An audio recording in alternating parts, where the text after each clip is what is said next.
Most people believe self-inquiry means sitting down and repeating, "Who am I?" over and over again. But that is not what Ramana Maharshi actually taught. The question was never meant to be a mantra you mechanically chant throughout the day. There is a right moment to use it and a wrong moment.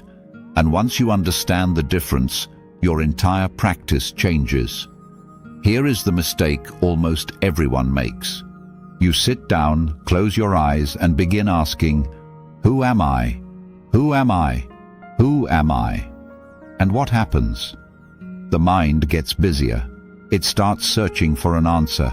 It tries to produce some special experience. But Ramana was very clear. The question is not there to create more thinking. Its only purpose is to end thinking by turning attention back toward its source. So, when should you not ask the question? When awareness is already quiet. If you are simply present, if there is just being without strong thoughts pulling you outward, then leave everything alone. Do nothing. That stillness is the practice already happening. Asking the question in that moment only disturbs what is already natural. The question is a tool, and a tool is only needed when attention has wandered. Now here is when you should use it, when a thought grabs your attention and carries you away. When you suddenly realize you have been lost in thinking. When worry, irritation, or desire pulls you outward.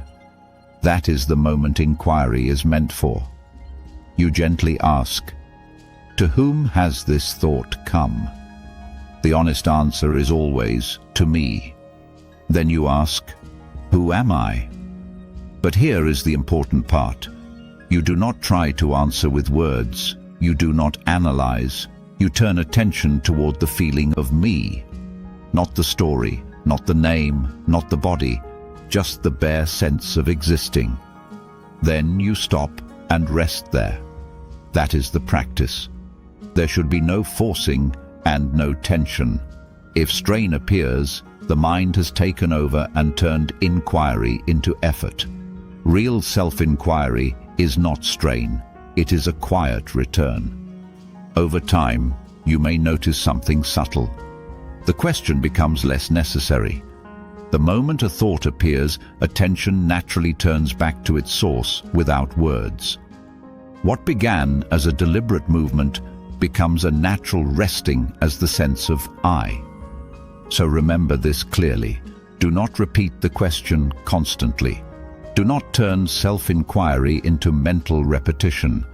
Use the question only when attention has wandered. That is when to ask, "Who am I?" And that is when to leave it alone. If you want to experience this directly without turning it into thinking, watch my self-inquiry practice video next. It walks you through how to return to the sense of I without effort. The link is in the description.